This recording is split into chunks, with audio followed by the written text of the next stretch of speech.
So the way that I recognize my L4E cases is kind of unique. So the way that I do it is, or the way that I originally learned to do it, was by looking at only the three edges in the top here. I'm not sure why I decided to learn that way. Might be so that I never have to check at the bottom like this, and I can just keep looking at the top, don't have to do any sort of weird rotation like that. But regardless, it's the way I learned. So how it goes is you look for any kind of block. So in this case, there's a large block here, and none of the edges are solved. And this back edge is facing to the left. So if I have it facing towards me, there's this big block on the right, and I know my alg from there. In this case, there's a block on the left here, no block on the right, and this is not solved, and then this is facing off towards the left. So if I have this edge facing me, then this block is on the right, or on the front right. So from here, I know my alg as well.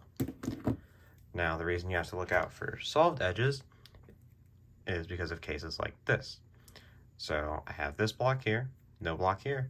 If I move to the right, block's on the right, so I can just do my alg from before, right? Nope, you can't, because this is solved, whereas before it was not solved. So that means you have to do a different alg from here. Now, recognizing with no block, block, solved, not solved, will only get you so far. There are 6 L4E cases where you can't do that anymore. And there are these 3 and their mirrors.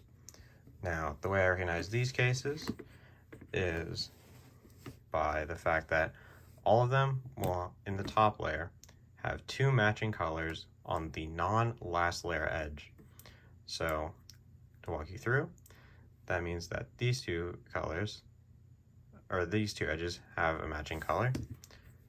These 2 edges have a matching color. This case it's green. The case before, it's these 2 blue. In this case, there's 2 matching colors, and they're red. So, what do those colors tell me? Well, in this case, both of these colors are pointing towards this slot here.